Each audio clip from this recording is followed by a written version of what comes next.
తెలంగాణ సంస్కృతి ప్రతీక అయిన బోనాల పండగ ఆషాఢ మాసంలో గ్రామ దేవతలకు కృతజ్ఞతగా జరుపుకునే నైవేద్య సమర్పణ కోసం చేస్తారు.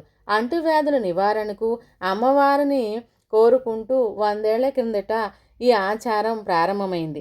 నిజాం కాలంలో 19వ శతాబ్దం మధ్యలో కలరా సోకినప్పుడు ఇది మరింత ప్రాచుర్యంలోకి వచ్చింది. చరిత్ర ఆధారాల ప్రకారము సుమారు 1869 సంవత్సరంలో హైదరాబాదు, సికింద్రాబాదు ప్రాంతంలో తీవ్రమైన కలరా వ్యాపించి వేలాది మంది చనిపోయారు. మహంకాళి అమ్మవారిని ప్రార్థిస్తే వ్యాధి తగ్గుతుందని నమ్మిన ప్రజలు బోనాలు సమర్పించి పూజలు చేశారు. బోనాలంటే నగరం రూపురేఖలే మారిపోతుంది.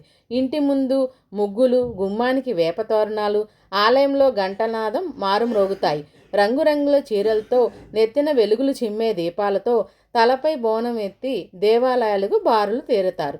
పోతురాజుల నృత్యాలతో జనం జై మహంకాళి అనే నినాదంతో దేవాలయాలన్నీ మారుమ్రోగుతాయి. రకరకాల పువ్వుల పరిమళాలతో, గుగ్గిలం పొగతో హైదరాబాద్ మొత్తం భూతల స్వర్గంగా మారుతుంది.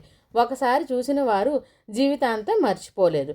కానీ ఈ బోనాల వెనక అసలు కథ ఏమిటి, ఎందుకు ఆషాఢ మాసంలోనే బోనాలు చేస్తారు అనే విషయానికి వస్తే కొన్ని శతాబ్దాల వెనుకకు వెళ్ళాలి. కాకతీయుల కాలంలో తెలుగు సంస్కృతి సాంప్రదాయాలకు అత్యంత వైదిక విలువను ఇచ్చే కాలం.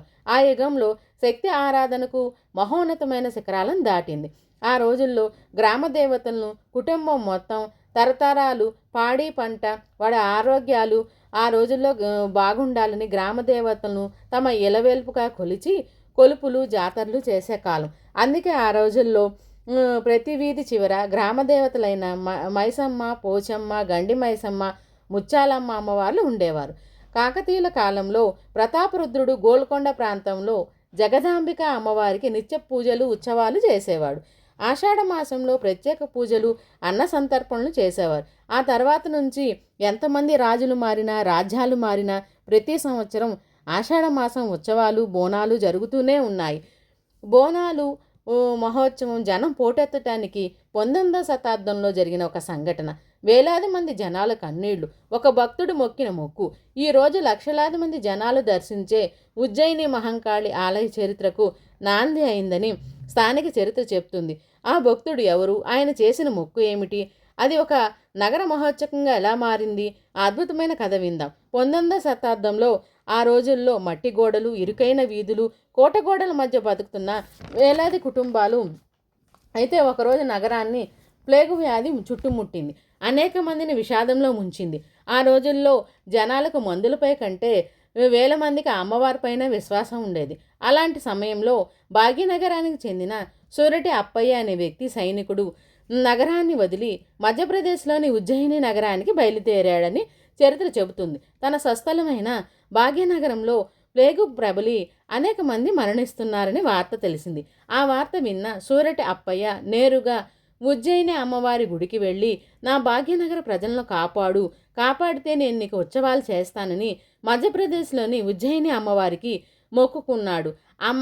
అమ్మని గుడి కట్టిస్తానని మొక్కుకున్న తర్వాత, ఆ మొక్కిన తర్వాత ఆ ప్లేగు వ్యాధి తగ్గుముఖం పట్టింది. ఆ మార్పును అమ్మవారి కరుణగా భావించి సూరటి అప్పయ్య 1815 ప్రాంతంలో తిరిగి భాగ్యనగరానికి వచ్చాడు. తన మొక్కును చెల్లించుకోవటకై మధ్యప్రదేశ్లోని ఉజ్జయిని నుంచి ఒక మహంకాళి అమ్మవారిని, మాణిక్యాల దేవి దాతుమూర్తులను తెచ్చి ప్రతిష్ఠించాడు. ఆ తరువాత స్థానిక ప్రజలు సహకారంతో ఆలయం పూర్తయింది.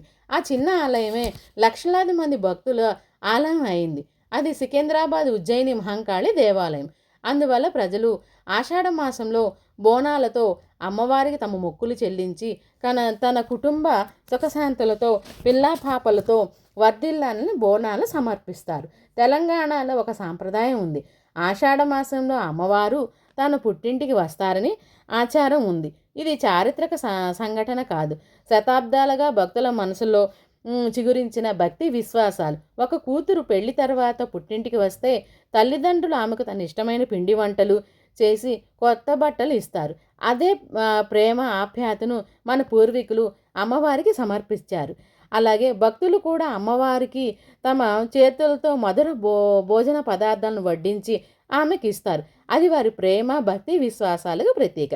మహిళలు మట్టి ఇత్తడి పాత్రలకు పసుపు కుంకుమలు రాసి వేపమండలు కట్టి పాలు బెల్లం కలిపిన అన్నం వండుతారు.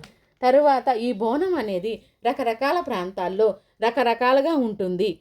ఏది ఏమైనా తల్లికి అన్న నివేదన సమర్పించటమే బోనం యొక్క పరమార్థం. ఈ బోనం అనేది రకరకాల ప్రాంతంలో రకరకాలుగా ఉంటుంది. ఏది ఏమైనా తల్లికి అన్న నివేదన సమర్పించటమే బోనం యొక్క పరమార్థం. పురాతన భాషలో బోనం అంటే భోజనం అని అర్థం. దానితో ఆగదు.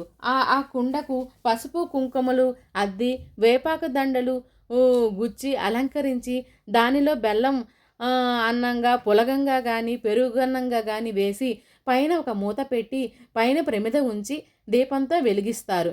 పసుపు ప్రగతికి ప్రతీక, కుంకుమ సౌభాగ్యానికి ప్రతీక, వేపాకుల ఆరోగ్యానికి ప్రతీక, దీపం వెలుగు జ్ఞానానికి ప్రతీక. ఒకే బోనంలో ఆరోగ్యం, జ్ఞానం, కుటుంబ ప్రేమ అన్నీ ఉంటాయి. ఆషాఢ మాసం ఆధ్యాత్మిక మాసమే కాదు, దీని వెనక మన పూర్వీకులు చాలా రహస్యాలు చెప్పారు. గోరింటాకు పెట్టుకోవటం వల్ల వర్షాకాల రోగాలు రావు.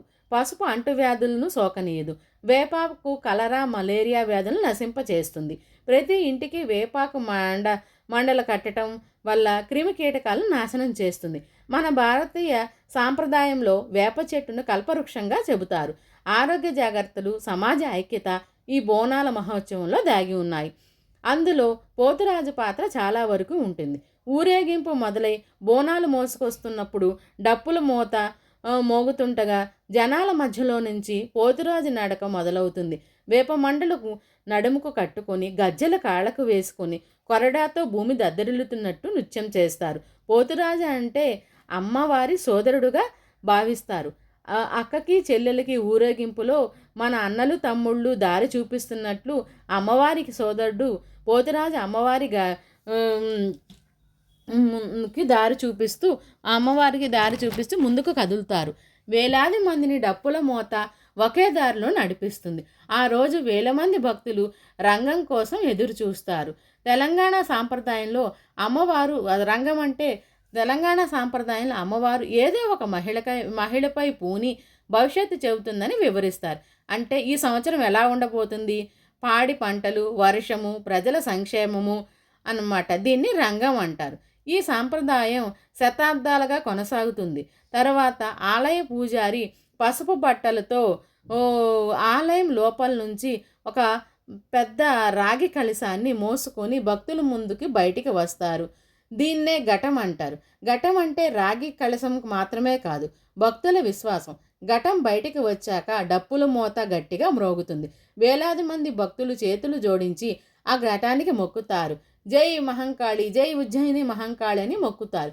ఈ ఘట గోల్కొండ నుంచి సికింద్రాబాదుకు, లాల్ దర్వాజా నుంచి నయాపూర్కు, హైదరాబాదు నగర మొత్తం లక్షలాది భక్తులతో ఆధ్యాత్మిక సముద్రంగా మారుతుంది. జానపద కళాకారులు పురాతన పద్ధతుల్లో దుస్తులు ధరించి రకరకాల విన్యాసాలు చేస్తారు. ఘటాల నిమజ్జన రోజంతా ఘటాల ఊరేగింపులో నాట్యాలు చేసి బారులు తీరి ఘటాలను పవిత్ర జలంలో నిమజ్జనం చేస్తారు. అందుకే బోనాలు ఒక పండగే కాదు, తెలంగాణ ప్రజల భక్తి విశ్వాసాలు. వేల సంవత్సరాలు గడిచిన ఈ సాంప్రదాయం కొనసాగుతూ ఏది ఏమైనప్పటికీ ఈ బోనాల సందేశం కుటుంబ ఐక్యత, ఆరోగ్యం, సమాజం యొక్క ముఖ్య ఉద్దేశం.